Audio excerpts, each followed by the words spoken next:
morning to everyone. My name is Alok Sharma, an IIT alumnus, and you're watching 5 classes. Let's hit the concepts. तो पिछली class में हमने constant motion का concept complete किया था और उसमें पुली मास सिस्टम देखा था.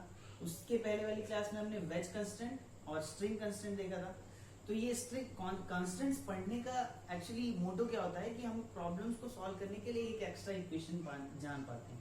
ठीक है, मतलब कुछ चीजें होती है जिनको हम जान पाते हैं. एक एक्स्ट्रा इक्वेशन जानने से ये हो जाता है कि अब हम चीजों को सॉल्व कर सकते हैं. समझ रहे हो? कॉम्प्लेक्स सिस्टम में ये कांस्टेंट मोशन का बहुत ज्यादा हेल्प आएगा. आज भी हम कुछ ऐसे क्वेश्चंस लेंगे एचसी वर्मा से जिसको सॉल्व करते समय समझ में आएगा कि अगर हमें कांस्टेंट मोशन नहीं आता ना तो हम उसे सॉल्व ही नहीं कर पाते. समझ रहे हो बात को? तो ऐसे कुछ क्वेश्चंस लेंगे आज.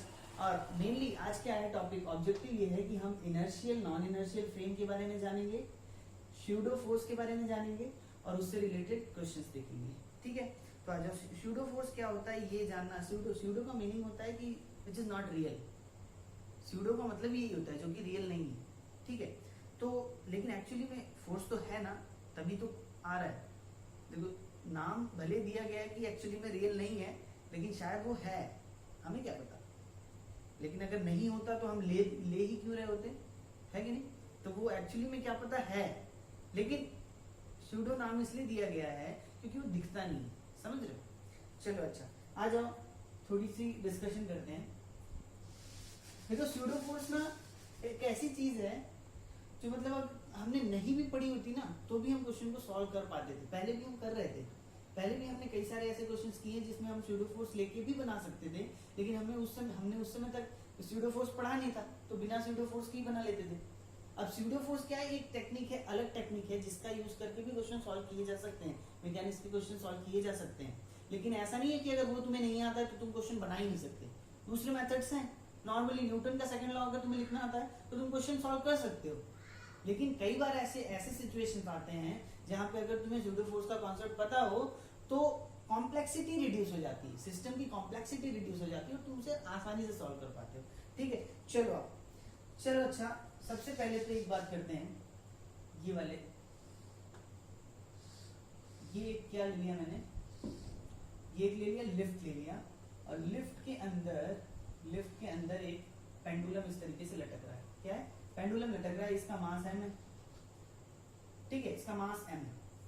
अब अगर लिफ्ट रेस्ट कंडीशन मतलब एक्सेलरेशन क्या हो गया, जीरो हो गया, वेलोसिटी भी जीरो हो गया, या कांस्टेंट वेलोसिटी भी हो तो भी अपने को कोई प्रॉब्लम नहीं है, एक्सेलरेशन जीरो होना चाहिए. अगर एक्सेलरेशन जीरो है और इस लिफ्ट के अंदर ना, लिफ्ट बॉय एक मूवी आई है, पता है, नेटफ्लिक्स पे, लिफ्ट बॉय. तो वो लिफ्ट बॉय यहाँ पे खड़ा है. मान लिया इस लिफ्ट बॉय का नाम है करण. देखो करण और अर्जुन जो है ना बहुत बढ़िया नाम है. मैं जब लास्ट टाइम धनबाद में क्लास लिया करता था तो मेरे स्टूडेंट्स थे एकदम लोकल लाइक, एकदम जुड़वा, एक जैसे दिखते थे. एक का नाम करण, एक का नाम अर्जुन. आज तक जान नहीं पाया कौन करण था कौन अर्जुन, मतलब दोनों का नाम करण अर्जुन ही था. ठीक है, चलो तो एक करण, उनमें से एक यहाँ पे बैठा हुआ है लिफ्ट के अंदर. ठीक है, अब हमसे पूछा गया कि what will be the tension. Karan से पूछा गया कि करण बताओ what is the tension in the string. तो करण ने कहा कि सर अगर आपको टेंशन इन द स्ट्रिंग जानना है तो मेरे मुताबिक आप इसका एफबीडी बना लो. भैया ये मास है, एफबीडी के हिसाब से देखोगे तो ये मास इनटू ग्रेविटी नीचे आ गया और टेंशन का फोर्स ऊपर आ गया. आसान सी बात है ना. तो करण ने कहा कि tension is equals to mass into acceleration due to gravity mg. Sir इस स्ट्रिंग में टेंशन है mg के बराबर. इसने कह दिया, हमने मान लिया. ठीक है, और भैया ऐसा ही तो होता है, हमें तो पता है ना ऐसा ही होता है. फोर्सेस इक्वेट कर दो. अब क्योंकि ये रेस्ट कंडीशन में एक्सेलरेशन नहीं है तो ऊपर के फोर्स और नीचे के फोर्सेस इक्वल होंगे. ठीक है भाई, फाइन. अब दूसरा एक कंडीशन आया. अच्छा, ये सब जब हो रहा था ना तो करण यहां से बैठकर देख रहा था. यहाँ कौन बैठा है, करण.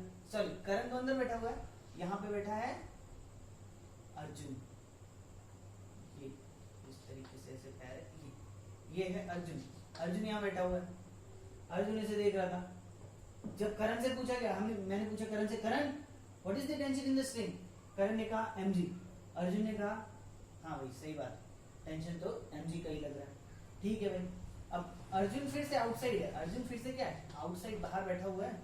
और करण क्या है, ये दूसरा केस अब बना रहे हैं. फिर से वही पेंडुलम, वही मास, और यहाँ पे कौन खड़ा है, यहाँ पे कौन खड़ा है भैया, ये है करण, ठीक है, और यहाँ पे है अर्जुन, यहाँ पे ये अर्जुन है, देखो ये अर्जुन बैठा हुआ है। अब इस केस में क्या डिफरेंस है, अभी ना एक्सीलरेशन ऊपर की तरफ है, एक्सीलरेशन ऊपर की तरफ है।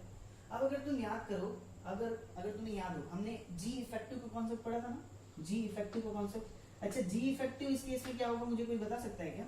जब एक्सीलरेशन ऊपर की ओर होता था तो जी इफेक्टिव जी प्लस ए हो जाता था, और टेंशन इन द स्ट्रिंग क्या आ जाता था, मास इनटू जी इफेक्टिव आ जाता था, जो कि हो जाता था mg प्लस एम ए के बराबर, और टी इज इक्वल टू क्या हो जाता था, mg प्लस एम ए के बराबर हो जाता था टी, टेंशन। लेकिन अगर अब इस, अब बड़ी ध्यान से सुनना, अब मैंने पूछा Karan what is the tension in the string, क्या पूछा मैंने, Karan what is the tension in the string. अब अगर करंट इसके अंदर बैठा हुआ है ना, लिफ्ट के अंदर बैठा हुआ है, तो करंट को इस एक्सीलरेशन का पता चलेगा क्या? अरे भैया जब तुम कार में बैठे होते हो, कार एक्सीलरेट करती है, तुम्हारे रेस्पेक्ट में कार तो रेस्ट कंडीशन में होती है ना, कार का एक्सीलरेशन जीरो, कार की वेलोसिटी जीरो। अगर तुम कार के अंदर बैठे हो तो बाहर जो बैठा है उसे लगेगा कि कार मूविंग है, लेकिन तुम्हारे रेस्पेक्ट में तो कार रेस्ट कंडीशन में, करेक्ट और नॉट? उसी तरीके से जब करंट अंदर बैठा हुआ है तो करंट को क्या पता कि इसका एक्सीलरेशन क्या है, करंट को तो नहीं पता ना। करंट ने क्या बताया, मैंने कहा कि current what is the tension in the string, current ने कहा sir T is equals to mg। क्या कह दिया करंट ने? करंट ने कह दिया sir T is equals to mg। अब भैया एक्चुअली में तो हमें पता है, हम क्योंकि जी इफेक्टिव पढ़ चुके हैं ना, तो हमें पता है कि mg प्लस ma होना था, ये तो गलत बता रहा है कुछ, मुझे पता चल गया। मैंने कहा चलो करंट को नहीं पता, छोड़ो, करंट से कुछ गलती हो रही है, छोड़ो। अच्छा पूछते हैं अर्जुन से, तो अर्जुन से पूछा तो अर्जुन ने कहा कि सर ये जो है कि ऊपर की ओर एक्सीलरेट कर रहा है, ऊपर की ओर एक्सीलरेट कर रहा है। तो अर्जुन ने बोला कि एक फ्री बॉडी डायग्राम बनाते हैं मास का, नीचे की ओर वेट लग रहा है m इंटू जी, ऊपर की ओर फोर्स है टेंशन का, और ये बॉडी एक्सीलरेट कर रही है with an acceleration of a। According to second law of Newton अगर मैं लिखना चाहूं तो मैं लिखूंगा force is in the direction of acceleration, मतलब कि t पॉजिटिव हो गया, mg नेगेटिव हो गया क्योंकि नीचे है mg, that will be equals to mass into acceleration of the body. अरे वाह, और यहां से क्या निकल के आया, tension is equals to mg plus ma। अरे वाह, ये तो सही है, ये तो सही है, मतलब कि अर्जुन ने सही बता दिया। अर्जुन ने बताया कि भैया मुझे तो पता है कि मास तो एक्सीलरेट कर रहा है ए से, इसका मतलब कि मैं न्यूटन सेकंड लॉ लगा के इस तरीके से लिख सकता हूं जिसमें टेंशन आ रहा है mg प्लस ma। लेकिन करण ने क्या बताया था, सिर्फ mg। ये किसने बताया था, ये बताया था करण ने, और ये बताया अर्जुन ने। किसका आंसर सही है, किसका आंसर सही है? अर्जुन का कहना सही है। क्यों? अब यही से बात समझ में आती है कि अगर कोई आदमी एक्सीलरेटेड फ्रेम के अंदर बैठा हुआ है तो उसका आंसर क्या आ जाता है, गलत। जब वो न्यूटन का फॉर्मूला लगाता है उसके हिसाब से, तो देखो इस कंडीशन में जो ये एफबीडी बनाया, ये करण ने भी यही एफबीडी बनाया, अर्जुन के लिए भी यही एफबीडी था। लेकिन इस कंडीशन में ये इक्वेशन देने के लिए एफबीडी कौन सी नहीं होगी, यही वाली नहीं होगी।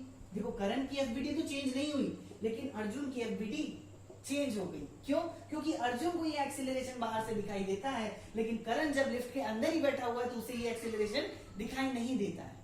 समझ में आती बात? अगर इसे ये एक्सीलरेशन दिखाई नहीं देता है तो वो तो टी इक्वल्स टू mg बताएगा। लेकिन करण, अर्जुन ने कहा कि करण मेरे भाई जरा स्ट्रिंग को टच तो करके देख, जरा स्ट्रिंग को टच तो करके देख। इसने पहले स्ट्रिंग को टच किया हुआ था, और जब इस कंडीशन में स्ट्रिंग को टच किया तो करण ने कहा अरे यार ये तो ज्यादा तना हुआ लगता है, ज्यादा टेंस्ड लगता है। This time the string is even more tensed, ज्यादा तना हुआ लग रहा है। लेकिन मेरे फ्रेम में रहकर तो मुझे टी इक्वल्स टू mg ही लग रहा है, टेंशन तो मेरे हिसाब से mg ही होना चाहिए, लेकिन पता नहीं क्यों ये ज्यादा तना हुआ लगता है। तो अब भैया अर्जुन ने सोचा कि करण तो भैया धोखे में है, क्योंकि उसे ये एक्सीलरेशन दिखाई ही नहीं देता है, इसलिए वो ये एक्सीलरेशन अपने एफबीडी में इंक्लूड ही नहीं कर रहा है। लेकिन अगर मैं करण के इक्वेशन में, लेकिन अगर मैं करण के इक्वेशन में, किसने कहा, किसने कहा, अर्जुन ने कहा कि अगर मैं करण के इक्वेशन में एक ऐसा फोर्स, स्यूडो फोर्स ऐड कर दूं जो करण को पता ही नहीं है, तो ये इक्वेशन अर्जुन के इक्वेशन के बराबर हो जाएगा, जो कि सही है, जो कि सही है। समझ में आती बात? तो उसने कहा कि करण ने जो भी बताया है उसके इक्वेशन में मैं एफपी फोर्स इंक्लूड कर दूं तो मेरा आंसर सही आ जाएगा, मतलब टेंशन की वैल्यू सही आ जाएगी। कितने लोगों को ये बात समझ में आती है? अब सवाल ये होता है कि एफपी मैं इस साइड ऐड करूं या इस साइड ऐड करूं, ठीक है, वो सारी बातें तो ठीक है, वो सब बातें अपन अभी फिर से करेंगे। लेकिन ये बताओ, क्या तुम्हें इतना समझ में आया कि जो बंदा एक्सीलरेटेड फ्रेम में बैठा हुआ था उसका फोर्स कुछ कम आ रहा था, उसका टेंशन कुछ कम आ रहा था, लेकिन जो बाहर से था उसे तो बराबर सही समझ में आ रहा था कि टेंशन क्या होगा, mg प्लस ma होगा। लेकिन जो एक्सीलरेटेड फ्रेम में बैठा था उसे कुछ टेंशन कम नजर आ रहा था, इसलिए एक्सीलरेशन के डायरेक्शन के अपोजिट एक फोर्स ऐड करना। देखो mg फोर्स का डायरेक्शन क्या है, mg फोर्स का डायरेक्शन क्या है, ये है mg फोर्स का डायरेक्शन, टेंशन का डायरेक्शन ये है। तो देखो लिखा कैसे गया, tension is equal to mg plus pseudo force. इसका मतलब कि अगर करंट के फ्रेम पे एक्सीलरेशन के अपोजिट डायरेक्शन में एक फोर्स ऐड कर दूं जो कि मास इनटू एक्सीलरेशन के बराबर हो तो मुझे सही आंसर मिल जाएगा। समझ में आती है? तो ये स्यूडो फोर्स किसके फ्रेम में ऐड करना पड़ रहा है, करंट के फ्रेम में ऐड करना पड़ रहा है। समझ में आ रही बात? तो करंट कौन से फ्रेम में बैठा है, एक्सीलरेटेड फ्रेम में बैठा हुआ है करंट। तो अब यहां से हमें अच्छा ये सारी बातें लिखो, फिर मैं तुम्हें बताता हूं। चलो स्टॉप करके लिख लो फटाफट। अब सुनो, अब देखो ये करंट का फ्रेम कैसा है और सेकंड अर्जुन का फ्रेम कैसा है। करंट का फ्रेम का एक्सीलरेशन कुछ है, acceleration is equal to a है, जबकि अर्जुन के फ्रेम में एक्सीलरेशन क्या है, 0 है। समझ में आती बात? और अच्छा मैं मिटा रहा हूं थोड़ा सा यहां पर, है ना। हाँ अब देखो, क्या करंट के फ्रेम में एक एफपी ऐड करना पड़ा था, एक स्यूडो फोर्स ऐड करना पड़ा था, जबकि अर्जुन के फ्रेम में स्यूडो फोर्स की जरूरत नहीं है। इसमें ऐड करना पड़ा था, इसमें जरूरत नहीं है। समझ में आती बात? क्यों ऐड करना पड़ा, क्योंकि ये एक्सीलरेटेड फ्रेम है, ये फ्रेम ग्राउंड फ्रेम है। अब यहां से एक बात समझ में आती है हमें कि कोई भी ऐसा फ्रेम जो एक्सीलरेटेड है, अगर उसे आप अपना रेफरेंस मान लो, मतलब कि करंट का सिचुएशन, अगर आप एक्सीलरेटेड फ्रेम पे बैठे हुए हो और फोर्स इक्वेशन या फिर न्यूटन्स का लॉ, सेकंड लॉ यूज करते हो, तो आपका आंसर गलत आने वाला है। इसका मतलब ये हुआ कि ऐसा कोई सा भी फ्रेम जो एक्सीलरेटेड है वहां न्यूटन्स के लॉ वैलिड नहीं है। समझ में आती बात? और क्योंकि वो वैलिड नहीं है और उन्हें सही करने के लिए एक फोर्स स्यूडो फोर्स ऐड किया जाता है जो कि opposite to the direction of acceleration होता है, which is equal to mass into acceleration. ठीक है, एफपी क्या होता है, FP is the pseudo force which is opposite to the direction of acceleration and which is equal to product of mass and acceleration. समझ में आती बात? समझ में आ रही बात? अब यही कहा गया, देखो इनर्शियल और नॉन इनर्शियल फ्रेम बस नाम दिया गया है, असल में तो एक्सीलरेटेड फ्रेम और नॉन एक्सीलरेटेड फ्रेम है। अब एक्सीलरेटेड फ्रेम को ही क्या कह दिया गया, एक्सीलरेटेड फ्रेम को कह दिया गया क्योंकि यहाँ पे न्यूटोनियन इक्वेशन वैलिड नहीं है, एक्सीलरेटेड फ्रेम को कह दिया गया नॉन इनर्शियल फ्रेम। समझ में आ रही है बात? और नॉन एक्सीलरेटेड फ्रेम को कह दिया गया इनर्शियल फ्रेम। क्या कह दिया गया, इनर्शियल फ्रेम ऑफ रेफरेंस। ठीक है, तो यहां से समझ में आता है कि इनर्शियल फ्रेम ऑफ रेफरेंस में न्यूटन्स के लॉ वैलिड हैं, लेकिन एक्सीलरेटेड फ्रेम या नॉन इनर्शियल फ्रेम में न्यूटन के लॉ वैलिड नहीं है। अगर वहां पे न्यूटन का लॉ यूज करना है तो तुम्हें स्यूडो फोर्स की आवश्यकता होगी। देखो अब स्यूडो फोर्स की आवश्यकता होगी एक्सीलरेटेड फ्रेम से, अगर तुम देख रहे हो तो अगर तुम उसी को अर्जुन के फ्रेम से देख पा रहे हो और ऐसा डायग्राम बना पा रहे हो तो स्यूडो फोर्स की जरूरत भी नहीं है यार। समझ में आती है बात? स्यूडो फोर्स तो एक छलावा है। अगर तुम सीधे करंट के अर्जुन के रेस्पेक्ट में देखे होते तो तुम्हें सही आंसर एक ही बार में मिल गया होता। देखो इसके कितने तरीके हो गए बनाने के, अब या तो आप करंट के फ्रेम से रखो और एफपी ऐड कर लो, या तो अर्जुन के फ्रेम से देख लो, या तो जी इफेक्ट निकाल के बना लो। अरे कोई सा भी तरीका निकाल लो, सारे से आंसर सेम आने वाले हैं। लेकिन हाँ ये नहीं कि अब तुम अर्जुन के फ्रेम से देख रहे हो और तुमने एफपी और एक्स्ट्रा ऐड कर दिया, तो भैया ये माइनस इंटू माइनस वो प्लस हो जाता है ना, ये बस मैथ्स नहीं लगता है। यहाँ पे गलती डबल गलती हो जाती है। देखो एक तो तुम अगर बाहर चले गए तो एफपी तुम्हें नहीं लेना है, अगर अंदर हो तो एफपी लेना है। ये सारी बातें ध्यान रखना, ठीक है। अंदर हो मतलब क्या, एक्सीलरेटेड फ्रेम पे हो तो तुम्हें स्यूडो फोर्स लेना ही लेना है, अगर एक्सीलरेटेड फ्रेम पे नहीं हो तो स्यूडो फोर्स की कोई जरूरत नहीं है। समझ में आ रही बात? आगे बढ़े, चलो अब एचसीवी के कुछ जबरदस्त क्वेश्चंस करते हैं और इसका कॉन्सेप्ट अपन बहुत अच्छे तरीके से क्लियर करते हैं, ठीक है। चलो तो यहाँ तक बात समझ में आ रही है, नहीं आ रही है, मजा आ रहा है ना। देखो अब इनर्शियल और नॉन इनर्शियल फ्रेम के बारे में तो मैंने तुम्हें बता दिया। तुम्हें डायग्राम चाहिए क्या? सर नोट्स तो दे दिया करो, ऐसा कोई सोच रहा है सर कुछ नोट्स तो दे दिया करो। देखो अगर ये अपना फ्रेम क्या होता है, एक्स वाई जेड वाला, है ना। अगर ये वेलोसिटी इसकी कांस्टेंट हो या वेलोसिटी इसकी जीरो, कोई ऐसा फ्रेम जो कांस्टेंट वेलोसिटी से मूव कर रहा हो या वेलोसिटी जीरो हो, उसे हम इनर्शियल फ्रेम कहते हैं। इनर्शियल फ्रेम कहते हैं और इसमें न्यूटन के लॉज वैलिड होते हैं, है ना। और अगर कोई ऐसा फ्रेम ऑफ रेफरेंस जिसमें एक्सीलरेशन हो, तो यहाँ पे एक्सीलरेशन जीरो होना चाहिए, ठीक है। एक्सीलरेशन है अगर किसी फ्रेम में एक्स वाई जेड में, ठीक है, तो ये नॉन इनर्शियल फ्रेम कहलाता है। क्या कहलाता है? Non inertial frame of reference. और यहाँ न्यूटन के लॉ वैलिड नहीं होते हैं, ठीक है, ये कहीं लिख लो। चलो अब आओ वो क्वेश्चन करते हैं एचसीवी का क्वेश्चन नंबर 30। क्वेश्चन नंबर 30 है। देखो इसमें क्या है ना, इस तरीके से एक ये दिया हुआ है और ये एक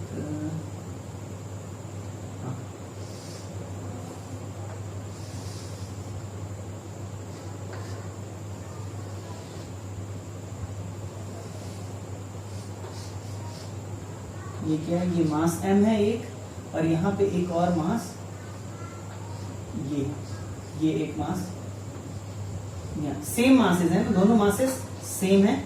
और ये यहाँ पे इस तरीके से, यहाँ पे ये पुली फिक्स है, ये एक पुली और ये सिंगल स्ट्रिंग है, ठीक है। अब इसमें पूछ रहा है कि what will be the tension in the string, ठीक है। टेंशन इन द स्ट्रिंग पूछा है, क्वेश्चन यही है बस। m की वैल्यू दे दी थी 1 kg, शायद m की वैल्यू 1 kg लिख लो, m ही रख लो, m के टर्म में ले आएंगे, क्या दिक्कत है? अपने कोई दिक्कत है क्या? कोई दिक्कत नहीं। अब देखो जैसे ही m के बारे में अगर मैं सोचूं, देखो प्रोबेबिलिटी क्या लग रही है, m शायद नीचे की तरफ एक्सीलरेट होगा ना, इस पे फोर्स कैसा लग रहा होगा, mg का फोर्स नीचे की तरफ लग रहा होगा, टेंशन फोर्स ऊपर की तरफ लग रहा होगा। अब देखो, अब ध्यान से देखो, अच्छे से देखना, ये मास क्या एक्सीलरेटेड है ना, एक्सीलरेटेड। अगर इस मास पे जाके तुम बैठ जाओ, अगर तुम इस मास पे ही खड़े हो जाओ, यहाँ पे खड़े हो जाओ, यहाँ पे अगर खड़े हो जाओगे तुम, तो क्या तुम्हें ये एक्सीलरेटेड लगेगा? नहीं लगेगा। लेकिन तुम्हें ये टेंशन और mg तो दिखाई देगा। अब देखो मैं इस नीले वाले आदमी के लिए बना रहा हूं, यहाँ पे इस नीले वाले आदमी के लिए ये मास दिख रहा है, इसे क्या दिख रहा है, और ये m इंटू जी दिखाई देता है, इसे क्या दिखता है, टेंशन दिखाई देता है। लेकिन क्या इसे एक्सीलरेशन दिखाई देगा? क्योंकि ये तो मास पे ही बैठा हुआ है ना, एक्सीलरेटेड फ्रेम पे बैठा हुआ है, तो इसे टेंशन तो नहीं दिखाई देगा। लेकिन हाँ, इससे तो गलती हो रही है, इस आदमी से तो गलती हो रही है, हमें पता है। लेकिन अगर इस आदमी को करेक्ट करना है तो हम क्या करेंगे, एक्सीलरेशन के अपोजिट डायरेक्शन में एक फोर्स ले लेंगे, that is called as pseudo force, और इसका मैग्नीट्यूड क्या होगा, equal to mass into acceleration, तो ये तरीका लगा के भी हम इक्वेशन लिख सकते हैं। अदरवाइज डायरेक्ट तुम बाहर से देखो, अर्जुन बन के देखो, ये तो करण है ना, ये कौन है, करण है। एक्सीलरेटेड फ्रेम पे कौन बैठता है, करण बैठता है। इधर से अर्जुन बन के देखो अगर, तो तुम्हें ये एक्सेलरेशन दिखेगा और तुम डायरेक्टली इक्वेशन से ही लिख सकते हो। यहाँ पे पहले कैसे लिखोगे तुम, फोर्स इक्वेशन कैसे, देखो T और ma दोनों एक डायरेक्शन में, तो लिख लो T plus ma, that will be equal to the force in opposite direction. समझ में आ गई बात कि नहीं आई? तो ये एक इक्वेशन हो गया। अब आते हैं, अब देखो अगर यहाँ टेंशन D लग रहा है, तो मुझे बताना यहाँ पे टेंशन कितना होगा, ये भी T हो गया। यहाँ पे टेंशन कितना होगा, ये भी T होगा। यहाँ पे टेंशन कितना होगा, ये भी T होगा। यहाँ पे टेंशन, ये भी T, यहाँ पे टेंशन, ये भी T, हर जगह T टेंशन लग रहा है, ठीक है। अब मुझे ये बताना कि इस पॉइंट पे, ये स्ट्रिंग का वो पॉइंट है जो मास से कनेक्टेड है, इस पॉइंट पे एक्सीलरेशन क्या है? अगर मास का एक्सीलरेशन नहीं है तो स्ट्रिंग के इस पॉइंट का भी एक्सीलरेशन नहीं होगा, ऑब्वियसली, है ना। तो इस स्ट्रिंग के इस पॉइंट का भी एक्सीलरेशन होगा, ये भी, इसका भी यही एक्सीलरेशन होगा, इसका भी यही होगा, इसका भी यही होगा, इसका भी यही होगा, और सेम स्ट्रिंग है थ्रू आउट, तो हर एक पॉइंट का सेम होगा। और स्ट्रिंग का वो पॉइंट जो दूसरे मास से कनेक्टेड है, उसका भी तो एक्सीलरेशन a ही होगा। अरे भैया सिंगल स्ट्रिंग है, घूम फिर के यहीं आ रही है, इसका भी तो एक्सीलरेशन a होगा। यही तो फायदा था कांस्टेंट मोशन का। अब जब मैं इसका एफबीडी बनाता हूं ना, इस मास का, अब जब मैं इस मास की एफबीडी बनाता हूं, तो अब मुझे इसकी एक्सीलरेशन मालूम है। ये कैसे मालूम है? क्योंकि मुझे कांस्टेंट पता है। अगर मुझे कंस्ट्रेंट नहीं पता होता तो मैं यहाँ पे अभी बैठ जाता कि इसका पता नहीं एक्सेलरेशन क्या होगा, है कि नहीं? ये हो गया। और टेंशन के बारे में तो अपने को पता है, टेंशन इधर की ओर है, टी की वैल्यू है, ठीक है। अब ये जो डायग्राम बनाया है ये किसके फ्रेम से बनाया है? करण या अर्जुन? भैया ये अर्जुन के फ्रेम से, तभी तुम्हें एक्सेलरेशन दिखाई दे रहा है। करण तो यहाँ पे बैठा होगा इस तरीके से पालतू मोड़ के, ये देखो करण तो यहाँ बैठा हुआ, अर्जुन बाहर बैठा हुआ है भैया, अर्जुन इधर में बैठा हुआ, देखो व्हाइट कलर का अर्जुन होता है, अर्जुन तो यहाँ पे खड़ा है अर्जुन। अर्जुन को ऐसा दिखाई दे रहा है, एक्सेलरेशन दिखाई दे रहा है। अब देखो एक तो स्यूडो फोर्स से लिख लिया ना फोर्स इक्वेशन, एक थोड़ा अर्जुन की तरफ से लिख के देखते हैं। अर्जुन की तरफ से लिखेंगे तो क्या, right down forces in the direction of acceleration that is T, और तो कोई फोर्स है नहीं, that will be equals to mass into acceleration of the body, mass into acceleration of the body. ये हमारा दूसरा इक्वेशन आ गया, है कि नहीं? अब ये दोनों इक्वेशन को सॉल्व कर लो, तुम्हें आंसर मिल जाएगा। चलो सॉल्व कर लो, टी की वैल्यू एम ए लिख दो यहाँ पे। टी की वैल्यू जैसे ही एम ए लिखोगे तो M A plus M A is equals to M G, that means acceleration is equals to G by two. Acceleration की वैल्यू जी बाई टू आ गई, एक्सीलरेशन की वैल्यू जी बाई टू रख दो तो tension कितना हो गया, एम जी बाई टू। तो ये टेंशन का आंसर आ गया। समझ में आती है बात? टेंशन भी आ गया, एक्सीलरेशन भी आ गया। अब जो भी वैल्यूज दी होंगी उस हिसाब से तुम आंसर ला सकते हो ना। अरे भैया एक्सीलरेशन जी की वैल्यू अगर 10 होगी तो 5 मीटर पर सेकंड स्क्वायर हो गया। अगर जी की वैल्यू 10 है, मास 1 kg है, तो अगेन 5 आ गया। टेंशन कितना आ गया, 1 into 10/2, 5 न्यूटन। अंडरस्टैंड? अरे ये निकालना ज्यादा जरूरी था, नंबर तो तुम लगा के सॉल्व कर ही सकते हो ना। ठीक है, ये बात समझ में आ रही नहीं आ रही है? देखो ये कंस्टेंट का भी काम आ गया, एफपी भी हमने लगाना सीख लिया। नॉर्मली इनर्शियल फ्रेम से कैसे लिखते हैं वो भी समझ गए, नॉन इनर्शियल फ्रेम से कैसे लिखते हैं वो भी समझ गए, सारी चीजें समझ गए, एक ही क्वेश्चन में सब समझ गए, है ना। चलो अब दूसरा क्वेश्चन लेते हैं, क्वेश्चन नंबर 31 HCV। चलो आ जाओ, क्वेश्चन नंबर 31 हमारे सामने है, HC वर्मा का ही। और यहाँ पे हमें फिर से वही टेंशन एक्सेलरेशन यही सब बताना है। वहां पे देखो ये मास m है, यहाँ पे ये मास 2m है, ठीक है। अब देखो फिर तुम ट्राई करो, थोड़ा सा रोको और फिर वही सेम चीज करना है, कुछ नहीं है। कंस्टेंट पता करना है, एक्सेलरेशन लिया तो इधर का एक्सेलरेशन क्या होगा, और फिर उसके बाद टेंशन वही इक्वेशन लिखते जाना, चाहे तुम स्यूडो फोर्स के साथ लिखो, या तो एक्सेलरेटेड फ्रेम पे बैठ के लिखो, या तो बाहर से लिखो, है ना। ठीक है, चलो आ जाओ। तो अब मैं क्या करता हूँ, चलो अजम्पशन लेते जाते हैं। पहले तो यहाँ पे मैंने मान लिया टेंशन T है, अगर यहाँ पे टेंशन T है तो यहाँ पे भी टेंशन T होगा, यहाँ पे भी टेंशन T होगा, यहाँ पे टेंशन T होगा, यहाँ पे भी टेंशन T होगा, और यहाँ पे भी टेंशन T होगा। ये तो एक ही स्ट्रिंग है ना, टेंशन T हो गया। अब पुली के बारे में सोचना, पुली के बारे में सोचना जल्दी से। ये पुली है, देखो ये पुली है, इधर की ओर टेंशन T, इधर की ओर टेंशन T, और इधर की ओर टेंशन T डैश मैंने मान लिया, क्योंकि ये दूसरा स्ट्रिंग है ना, कोई और स्ट्रिंग है। तो देखो इस पुली के हिसाब से देखोगे ना, ये अब चाहे जिस भी एक्सेलरेशन से मूव करे, किसी भी एक्सेलरेशन से मूव करे, ये पुली अगर कुछ ए डैश से मूव कर रही है, लेकिन याद रखो इन सारी चीजों में हम लोग क्या असम्पशन लेते हैं, स्ट्रिंग मासलेस है, पुली मासलेस है, और पुली क्या है, फ्रिक्शनलेस है। दो बातें होती है। अगर पुली मासलेस है, अब यहाँ पे मुझे अगर इक्वेशन लिखना है तो मैं कैसे लिखूंगा, right down forces in the direction of acceleration and equate with mass into acceleration. ठीक है, तो forces in the direction of acceleration देखो 2t, t plus T minus T dash is equal to mass of pulley. Mass of pulley क्या है, 0 into acceleration of pulley a dash. तो क्या हो गया, ये टर्म तो 0 हो गया, that means 2t is equal to t dash. मतलब ये t डैश जो मैं यहाँ का एक्सेलरेशन मान रहा था वो ट्वाइस ऑफ t है, करेक्ट करना। तो ये वाला जो टेंशन होगा ना, ये वाला टेंशन यहाँ पे, ये हो गया 2t के बराबर। ठीक है, यहां तक बात समझ में आती है, ये टेंशन की बात हो गई।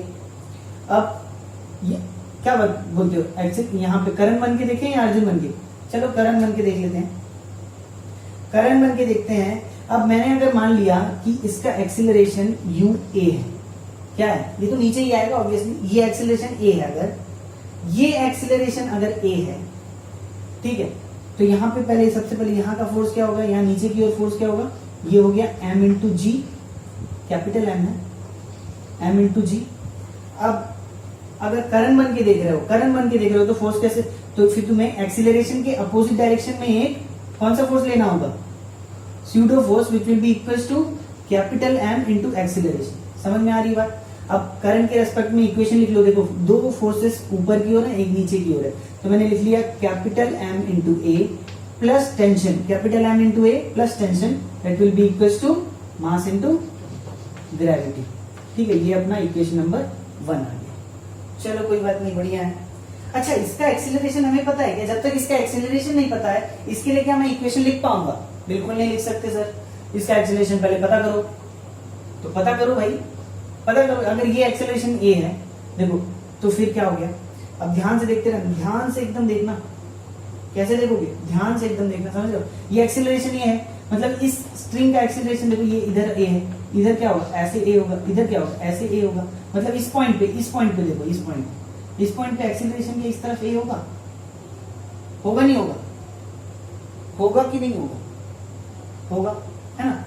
इस पॉइंट पे एक्सीलरेशन इधर की ओर हो गया। अच्छा, अब ये दूसरा एंड जाके यहाँ पे फिक्स है ना, यहाँ पे फिक्स है ना, और इस फिक्स पॉइंट का एक्सीलरेशन क्या होगा? यहाँ पे तो एक्सीलरेशन 0 होने वाला है कि इस फिक्स पॉइंट का एक्सीलरेशन क्या होगा? 0 होगा। ये पुली है, अब पुली किस तरफ एक्सीलरेट कर रही होगी? पुली का एक्सीलरेशन मान लिया था अपन ने ए डैश, याद है कुछ? ए डैश माना था ना। पुली भी देखो, अगर ये नीचे की ओर एक्सीलरेट कर रहा है तो पुली इसी साइड एक्सीलरेट होगा, लेकिन उसकी वैल्यू कुछ अलग होगी। ठीक है, अब मैं इस पुली का डायग्राम फिर से बना रहा हूँ, एक्सीलरेशन निकालने के लिए बना रहा हूँ। अब तुम ध्यान से देखना, ये पुली है अपना, ये इस तरफ का एक्सीलरेशन देखो क्या है? ए है, और इस तरफ का एक्सीलरेशन क्या है? अदर साइड का एक्सीलरेशन है 0। ये एक्सीलरेशन है 0, ये वाला एक्सीलरेशन ए था। ये पुली का एक्सीलरेशन इस डायरेक्शन में है, A P is equals to A dash लिया है। ठीक है, अच्छा, अब तुम्हें याद है वो पुली वाला acceleration of A plus acceleration of B divided by 2, that will be equals to acceleration of pulley. Velocity के टर्म में हमने लिखा था va plus vb by 2 is equals to vp। ये वाला फॉर्मूला याद है कि नहीं? vp is equals to va plus vb divided by 2, और यही चीज एक्सीलरेशन के लिए भी वैलिड है। तो मैं एक्सीलरेशन के लिए कैसे लिखूंगा? a डैश या एक्सीलरेशन ऑफ p ही लिख लो, क्या दिक्कत है? कोई दिक्कत नहीं है। Acceleration of p that will be equals to a plus b by 2। Acceleration a side b side, ऐसे कर लेते हैं। a साइड क्या है? a है, अनदर साइड पे क्या है? 0 है। देखो, इस डायरेक्शन को अपन पॉजिटिव मान रहे हैं ना, इस डायरेक्शन को पॉजिटिव मान लिया, ये 0 डिवाइडेड बाई 2, मतलब एक्सीलरेशन ऑफ p कितना आ गया? एक्सीलरेशन ऑफ p क्या आ गया? a by 2। तो जो डायरेक्शन लिया था अपन ने वो तो सही है, लेकिन एक्सीलरेशन की वैल्यू a बाई 2 आ रही है। ये वाली वैल्यू कितनी आ रही है? पुली की एक्सीलरेशन कितनी आ रही है?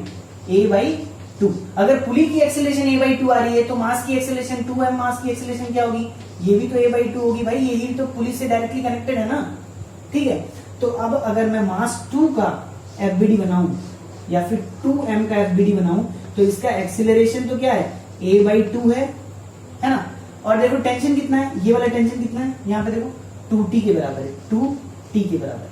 अब क्या ये किसके फ्रेम से बनाया गया है? अर्जुन के फ्रेम से। अर्जुन को एक्सीलरेशन दिख रहा होगा, यहाँ पे तो करण यहाँ पे बैठा होगा, करण को तो एक्सीलरेशन नहीं दिखेगा। अब अर्जुन के रेफरेंस से हम इसका इक्वेशन लिख देते हैं, बता दो अर्जुन के रेफरेंस से इक्वेशन क्या हो जाएगा? देखो यहाँ लिखता हूँ, 2t फोर्स के डायरेक्शन, एक्सीलरेशन के डायरेक्शन में फोर्स लिखा, 2t that will be equals to mass into acceleration, that is 2 into capital M, क्योंकि ये सब कैपिटल M है ना, गलतियां हो जा रही है, ये सब कैपिटल M है ना, यहाँ पे कोई स्मॉल m तो है ही, सारे capital M। 2m into a by 2।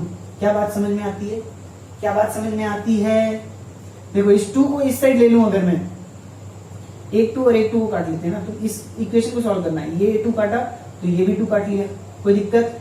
कोई दिक्कत किसी को? अब इन दोनों इक्वेशन को ना सब्सट्रैक्ट कर लो। क्या कर लो? सब्सट्रैक्ट करो, तो इसमें माइनस लगा, इसमें भी माइनस लगा, तो t माइनस t, तो ये तो कैंसिल हो गया, ma लिख लिया यहाँ पे, ma that will be equals to mg plus sorry minus ma by 2, mg minus ma by 2, ये हो गया mg, और ये माइनस ma बाई 2 को इस साइड ले आओगे तो plus ma by 2 plus ma, तो देखो ये half of ma plus ma, 3 by 2 ma, 3 by 2 ma is equals to mg। आ रही बात समझ में? m और m को कैंसिल कर लो, एक्सीलरेशन की वैल्यू क्या आ गई? Acceleration is equals to 2 by 3 g।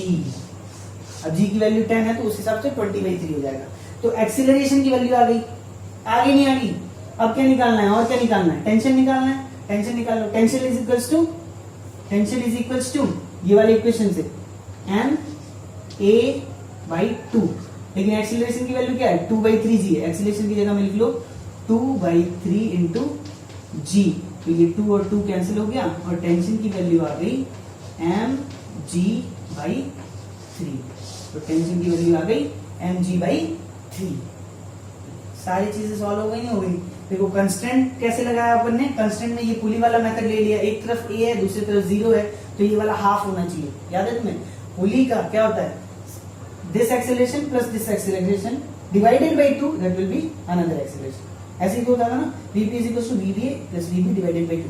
तो वेलोसिटी के लिए जो ट्रू है वही एक्सेलरेशन के लिए ट्रू है, वही डिस्प्लेसमेंट के लिए भी ट्रू होगा। अगर मैं xp निकालना चाहता तो xa + xb डिवाइडेड बाय 2, सारी चीजें सेम हो जाती है, ठीक है ना।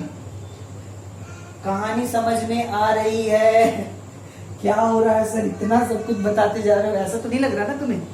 यार बहुत ज्यादा कुछ नहीं है, तुम थोड़ा सा ध्यान देना। देखो यहाँ पे मैं दोनों तरीके से, इसलिए तुम ये मत कंफ्यूज कर जाना सर एक मास में तो आप यहाँ पे करण को बिठाते हो और इक्वेशन लिखते हो, दूसरे मास में आप अर्जुन के हिसाब से इक्वेशन लिखते हो, ऐसा क्यों करते हो? ये बस अरे भाई तुम दोनों अर्जुन के हिसाब से लिख लो, कोई दिक्कत नहीं है, दोनों करण के हिसाब से लिख दो, कोई दिक्कत नहीं है, समझ रहे हो। लेकिन एक सिस्टम को जब स्टडी कर रहे हो ना, तो या तो करण बने रहो या तो अर्जुन बने रहो। एक मास को जब स्टडी करो, दूसरे मास में चले गए, करण बन जाओ चाहे अर्जुन बन जाओ, कोई एक बनो, ठीक है? ठीक है कि नहीं है? समझ में आ गया? और कुछ क्वेश्चंस लें, आगे बढ़े? चलो आगे बढ़ते हैं और एच सी वर्मा के और क्वेश्चंस लेते हैं। चलो question number 25 H C Verma का दिखाई दे रहा है।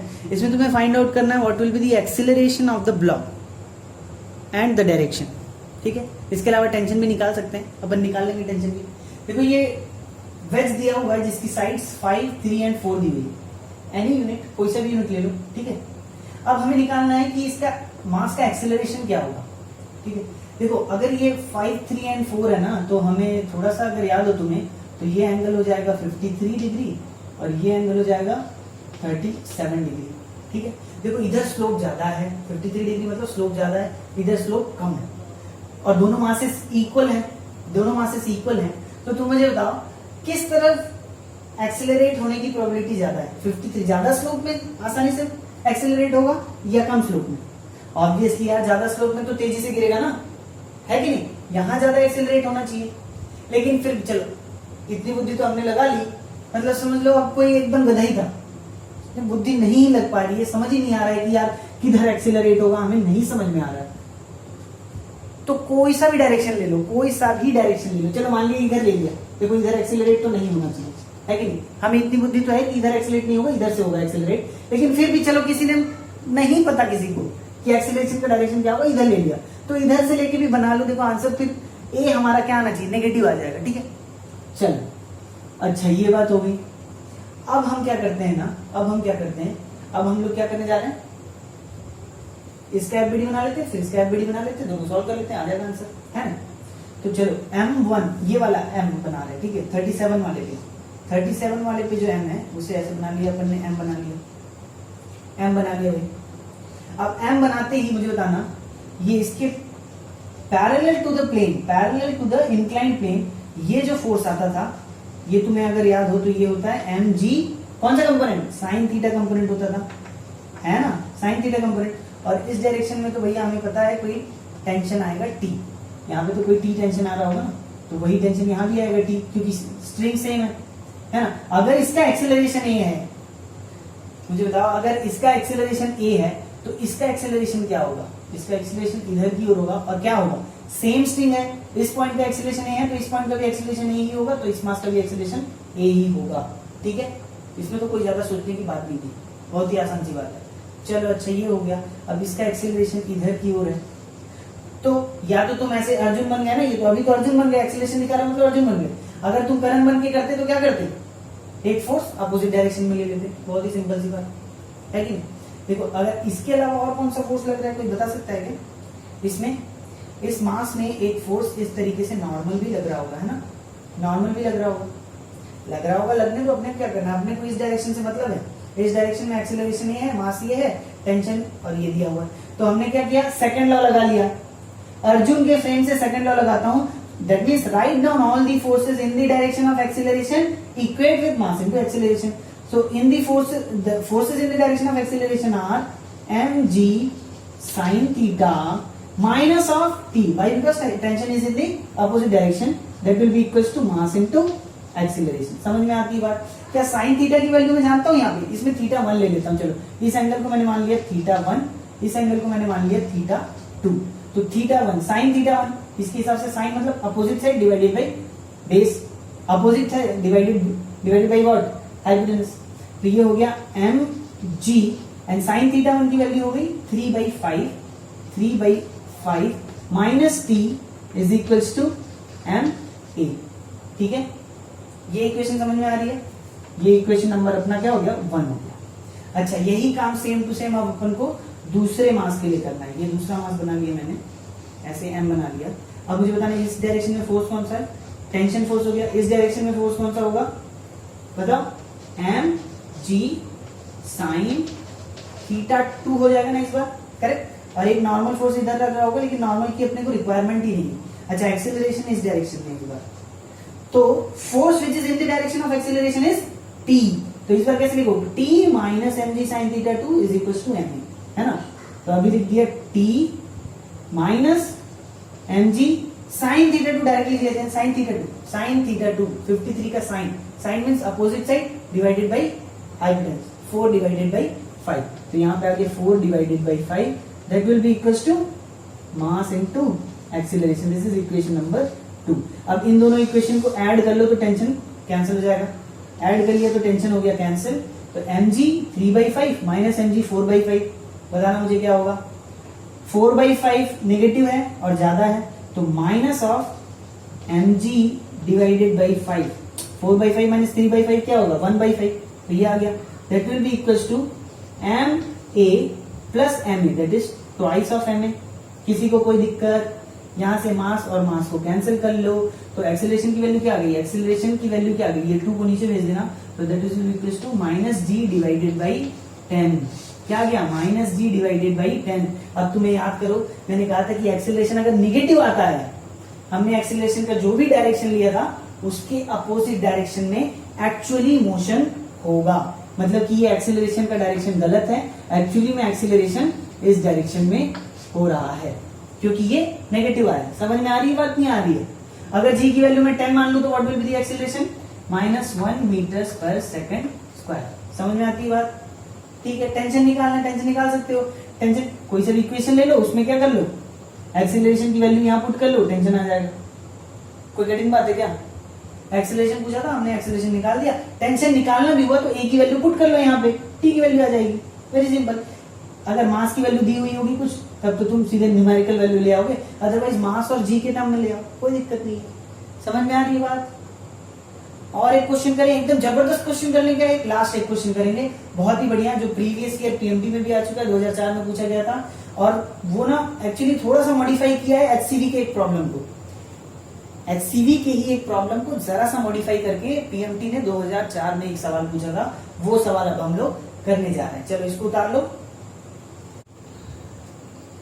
So guys, you have question number 33 from HCV and it is the modification of question number 33, slight modification, जो कि PMT 2004 में पूछा गया था। ठीक है, चलो इसमें क्या दिया हुआ है, एक वेज दिया हुआ है और वेज के द्वारा लगाया गया नॉर्मल फोर्स स्मॉल एम पे वो निकालना था, और कह रहा है कि जो वेज है वो एक्सेलरेट कर रहा है सच दैट, ऐसा एक्सेलरेशन है वेज का कि मास m अपने पोजीशन पे विद रेस्पेक्ट टू वेज अपने पोजीशन से हिल नहीं रहा है, मतलब ये गिर नहीं रहा है। नॉर्मली क्या होता है ना, अच्छा नॉर्मली क्या होता है ना कि वेज को अगर आप तुम कोई सा मास किसी स्लैंट पे रख दोगे तो वो तो अपने आप स्लिप डाउन हो जाएगा ना, नीचे की तरफ आ जाएगा mg sin थीटा फोर्स की वजह से। लेकिन अगर तुम इसे एक्सेलरेट कर रहे हो तो पॉसिबिलिटी है कि वो अपनी जगह पर बना रहे। अगर तुम इसे एक्सेलरेट कर लो तो पॉसिबिलिटी है कि ये अपनी जगह में बना रहे।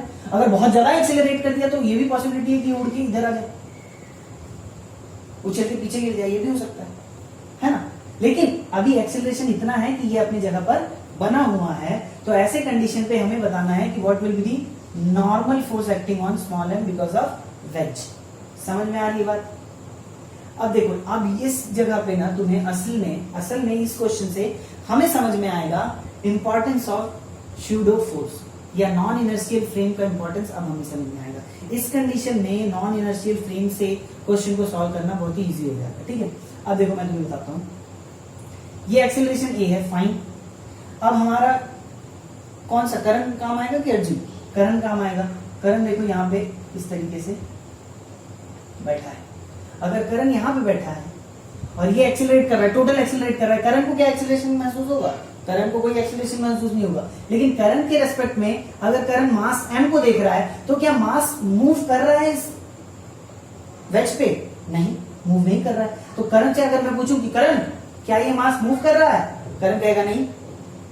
तो करंट ये कहेगा कि सर मास m पे जितने फोर्सेस एक्ट कर रहे हैं ना, वो सब एक दूसरे को कैंसिल आउट कर रहे हैं। मतलब कि the forces along the plane equal होंगे इधर और इधर के, और forces perpendicular to the plane वो भी इक्वल होंगे, है ना, करंट के मुताबिक। तो करंट के मुताबिक अगर हम इसका एफबीडी ड्रॉ करें मास m का, ये इस तरीके से अपन ने क्या बना लिया, मास m बना लिया। देखो ये वाला फोर्स तो क्या होगा, mg साइन थीटा होगा, है ना। कोई दिक्कत है? नहीं सर, काय के लिए कोई दिक्कत है क्या? देखो mg साइन थीटा तुम्हें नहीं समझ में आ रहा है तो mg बना लो, mg का कंपोनेंट इधर साइन थीटा आएगा और इधर क्या आएगा, mg cos थीटा आएगा। ये बात तो हमने 1000 बार पढ़ लिया, ये थीटा है क्योंकि देखो यहाँ पे ये प्लेन ऐसे जा रहा है ना, ऐसे करके ऐसे, ये वाला थीटा हो गया, तो ये वाला कौन सा हो गया, 90 माइनस थीटा, तो ये थीटा हो गया। समझ रहे हो ना, वही वाला कॉन्सेप्ट है पुराना थीटा वाला कॉन्सेप्ट। तो तुम्हें डायग्राम बना बना के प्रैक्टिस में आएगी। ठीक है, चलो अब इतने ही फोर्स लग रहे हैं क्या? हाँ, करंट के हिसाब से तो भाई इतने ही फोर्स लग रहे हैं, लेकिन करंट तो हैरान हो जाएगा ना। करंट कहेगा कि सर सिर्फ एक फोर्स है अलोंग दी प्लेन, सिर्फ एक फोर्स है जो कि क्या है, mg साइन थीटा है, और इसके परपेंडिकुलर टू द प्लेन क्या होगा, यहाँ पे नॉर्मल फोर्स होगा और नीचे की तरफ mg cos थीटा होगा। फाइन। तो वो तो बोला कि सर चलो एक बार के लिए मैं ये तो बर्दाश्त कर सकता हूँ कि नॉर्मल और mg cos थीटा दोनों एक दूसरे को बैलेंस कर रहे हैं, इसलिए इस डायरेक्शन में कोई मोशन नहीं है, इतना तो मैं मतलब टॉलरेट कर सकता हूँ। लेकिन जो मैं अलोंग दी प्लेन देख रहा हूं वो मेरे लिए एकदम ताज्जुब की चीज है कि सिर्फ एक ही फोर्स नीचे की तरफ लग रहा है, फिर भी बॉडी रुकी हुई है।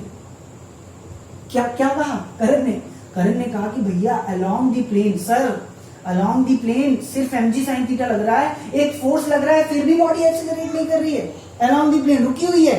ये तो मतलब जादू हो गया, करंट के लिए तो जादू हो गया। लेकिन भैया अर्जुन तो इस तरफ खड़ा था ना यहाँ पे, वो कहता है सर करंट तो धोखे में है, जैसे वो हमेशा होता है, करंट तो धोखे में, करंट को तो भैया ये एक्सेलरेशन दिखाई नहीं दे रही है, ये वाली एक्सेलरेशन तो करंट को दिखाई ही नहीं देती। और इस एक्सेलरेशन की वजह से मुझे करंट को बताना होगा कि करंट तुम्हें pseudo force opposite to the acceleration क्यों नहीं ऐड कर लेते।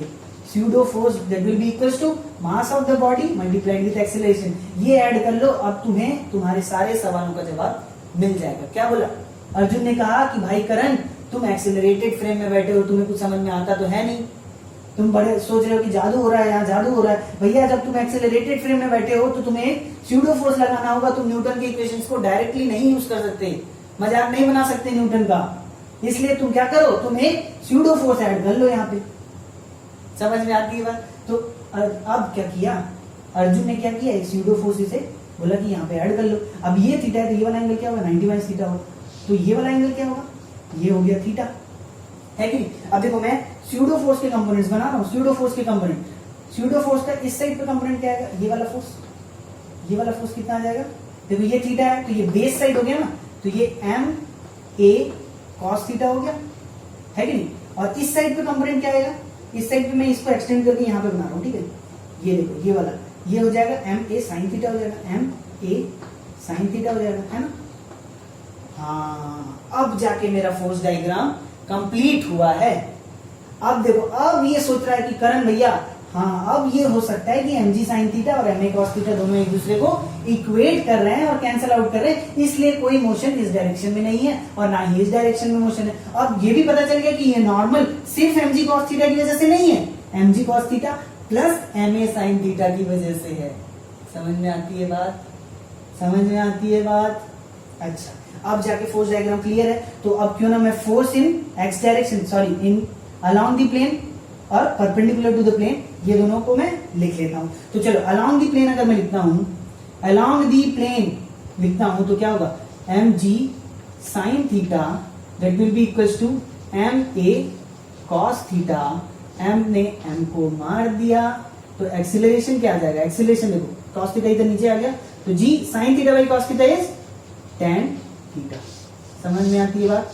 मतलब कि देखो इतने से ना तुम्हें एक बात ये तो तुम ध्यान में बसा लो, यहीं से समझ जाओ कि अगर ऐसा कंडीशन दिख रहा है ना कि एक ब्लॉक रखा हुआ है वेज के ऊपर एक थीटा एंगल पे, तो अगर वेज को तुम एक्सेलरेशन दे दो कितना जी टेन थीटा का, अगर इस वेज को जी टेन थीटा का एक्सेलरेशन दे दिया, कोई भी मास हो यार, मैग्नीट्यूड का मतलब ही नहीं है, वेज का मैग्नीट्यूड मास का मतलब ही नहीं है, इस मास का भी मतलब नहीं है, सिर्फ तुम्हें अगर ना वेज को तुमने एक्सेलरेशन दे दिया जी टेन थीटा का, तो कोई भी मास रखो वो अपनी पोजीशन पे बना रहेगा। समझ में आती है बात? मास से कोई लेना देना नहीं, इस इक्वेशन में तुम मास का कोई रोल दिख रहा है क्या? कोई लेना देना नहीं, कोई सा भी मास रखो, वेज का कोई सा भी मास हो, थीटा से लेना देना है, थीटा से लेना देना है, एक्सीलरेशन जी टेन थीटा के बराबर होने वाला है। समझ रहे हो? समझ में आई नहीं बात? अगर मान लो थीटा 45 होता तो ये टेन थीटा 1 हो जाता, मतलब कि जी के एक्सीलरेशन से अगर इसे आप दौड़ा देते, अगर ये 45 का एंगल होता तो कोई सा भी मास यहाँ पे अपनी पोजीशन पे बना रहेगा। चलो ये तो ज्ञान की बात हो गई, अपने को क्वेश्चन सॉल्व करना है ना। चलो तो ये इक्वेशन लिख लिया, अब इस डायरेक्शन में इक्वेशन लिखो। देखो नॉर्मल फोर्स सिर्फ एक है, इधर ऊपर की ओर, नीचे की तरफ दो फोर्सेस है, तो मैंने लिख दिया normal force is equals to M A sine theta plus M G cos theta. तो अच्छा इसके लिए मुझे थोड़ी सी जगह चाहिए होगी, अच्छा यही लिख लूं क्या फटाफट, M G cos theta plus M A sine theta. इतनी बात समझ में आती है? चलो अच्छा इसी को मैं नीचे लिख रहा हूँ ना यहाँ पे, हाँ देखो ये normal force is equals to M G cos theta, तो मैंने ऐसे लिख लिया, एम जी दोनों से बाहर निकाल लो क्या, नहीं निकल रहा है ना, एम जी कॉस थीटा लिख दिया इसे, प्लस एक्सीलरेशन की जगह जी टेन थीटा लिख सकता हूँ ना, जी टेन थीटा लिख सकता हूँ, तो मैंने लिख लिया एम जी, और टेन थीटा मतलब sine by cos, sine into sine, sine square हो जाएगा, ये साइन स्क्वायर थीटा हो गया डिवाइडेड बाई कॉस थीटा हो गया। इतना समझ में आता है? आ रहा है भैया, आ रहा है, बनाते जाओ। देखो अब क्या कर रहे हैं, cos theta plus sine square theta by cos square theta, तो वहां से मैंने कॉमन ले लिया, ये कॉस थीटा यहाँ पे डिनोमिनेटर है तो ये ले लिया, तो अब देखो ये क्या हो जाएगा, जब सॉल्व करोगे cos theta into cos theta, cos square theta plus sine square theta. अरे अब ये ट्रिग्नोमेट्रिक क्वांटिटी का सॉल्यूशन नहीं पता है, ऐसा तो हो नहीं सकता। Sine square theta plus cos square theta 10वीं वाले बता देते हैं यार, sine square theta plus cos square theta is 1 divided by cos theta. तो नॉर्मल की वैल्यू क्या आ गई, नॉर्मल की वैल्यू क्या आ गई, नॉर्मल की value is M G into 1 divided by cos theta. यही तो अपना क्या हो गया, आंसर हो गया। नॉर्मल की value M G divided by cos theta हो गया। अगर एक्सीलरेशन पूछा होता कि किस एक्सीलरेशन से इसे एक्सीलरेट किया जाए कि ये अपने पोजीशन पे बना रहे, तो जी टेन थीटा। ठीक है, सारी बातें क्लियर हो गई, मजा आ रहा है, उतार लो।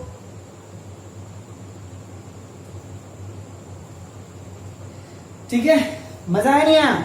बढ़िया बढ़िया क्वेश्चंस थे ना। तो देखो हर जगह यहाँ पे तो वैसे कंस्ट्रेंट का यूज नहीं हुआ, लेकिन जहाँ पे स्ट्रिंग पुली वगैरह वगैरह आते हैं तो वहां पे हमें कंस्ट्रेंट का यूज करना पड़ता है। ठीक है, और इसके अलावा क्या स्यूडो फोर्स यूज कर सकते हो, नहीं कर सकते। यहाँ पे स्यूडो वाला फोर्स लगाना ज्यादा अच्छा था, क्योंकि हमें पता था कि हम अगर इसको अलोंग दी प्लेन और परपेंडिकुलर टू द प्लेन ऐसे कंडीशन में जब भी तोड़ते हैं ना तो वो फायदेमंद हो जाता है। और हमें पता है कि इस डायरेक्शन में तो ये मूव नहीं कर रहा है और ना ही इस डायरेक्शन में मूव कर रहा है, तो इसलिए हमने क्या कर लिया, इस और इस डायरेक्शन में फोर्सेस को तोड़ लिया। लेकिन इसके रेस्पेक्ट में लिखा है इसलिए क्या है, एक FP component that is pseudo force component एक ले लिया, क्योंकि ये करण को तो नहीं दिख रहा होगा लेकिन अर्जुन को तो दिख रहा है ना। अर्जुन ने कहा कि ये ले लो भैया। करण तो एकदम हैरान था भैया कि एमजी साइन थीटा सिर्फ एक फोर्स नीचे की तरफ लग रहा है फिर भी बॉडी मूव नहीं कर रही है, तो जादू हो गया। जादू तो होता नहीं है ना, कि हर जगह कुछ ना कुछ रीजन होता है। तो स्यूडो फोर्स भले ही ये स्यूडो है, नकली है, लेकिन ये है भैया, दिख नहीं रहा था। किसको नहीं दिख रहा था, करण को दिख नहीं रहा था। वो परेशान हो गया था कि पता नहीं क्यों नहीं नीचे जा रहा। सर ये एक ही फोर्स है नीचे की तरफ फिर भी नीचे नहीं जा रहा, अलोंग दी प्लेन एक ही फोर्स था। लेकिन पक्का वहां पे कोई ना कोई तो फोर्स था जो कि इस नीचे वाले फोर्स को कैंसिल आउट कर रहा था, इसीलिए ये नीचे नहीं जा रहा था। जो कि किससे नहीं दिख रहा था, करण को नहीं दिख रहा था, लेकिन अर्जुन को तो सारी चीजें दिख रही थी। ठीक है, तो एक्चुअली में स्यूडो फोर्स था लेकिन करण के लिए नहीं था, इसलिए करण ने उसका नाम दे दिया स्यूडो फोर्स, नकली फोर्स, दिखाई नहीं देने वाला फोर्स। लेकिन अर्जुन को पता है ये फोर्स होता है, अभी भी वो करण पे हंसता रहता है। इसे लगता है कि फोर्स नहीं है, जादुई फोर्स, ऐसा नहीं, फोर्स तो है, तुम्हें नहीं दिख रहा है, तुम्हारे फ्रेम से। समझ में आ गया? तो कौन से फ्रेम में एफपी लगता है, कौन से फ्रेम में एफपी नहीं लगता है? इनर्शियल फ्रेम्स पे एफपी की कोई जरूरत नहीं है, नॉन इनर्शियल फ्रेम पे एफपी की जरूरत है, क्योंकि नॉन इनर्शियल फ्रेम पे अर्जुन ने बताया कि तुम अपने फ्रेम पे ये ऐड कर लो, क्योंकि मुझे तो ये एक्सेलरेशन दिख रहा है, तुम्हें नहीं दिख रहा है ना। समझ में आ रही बात? तो मजा आ रहा होगा इस चैप्टर में, बहुत इंटरेस्टिंग था ये। ठीक है, तो चलो बढ़िया से पढ़ते रहो, और भी कुछ है एचसीवी के ये और क्वेश्चंस हैं, वो सब भी लोग बनाओ, बढ़िया इजी है, ज्यादा टफ नहीं है। और कुछ प्रॉब्लम होती है तो मुझे मेल करो, मेल एड्रेस तो दिया ही हुआ होता है, वीडियो के एंड पे मेल एड्रेस भी होता है ना। चलो तो लाइक करो, कमेंट करो, शेयर करो दोस्तों के साथ, है ना। और क्लास को थोड़ा सा स्ट्रेंथ बढ़ाया जाए तो मजा है कि नहीं। चलो बाय, टेक केयर, घर वालों का ध्यान रखो और खूब मस्ती करो, खूब पढ़ाई करो, खाना वाना बढ़िया से खाओ, पानी खूब पिया करो। ठीक है, चलो बाय, टेक केयर।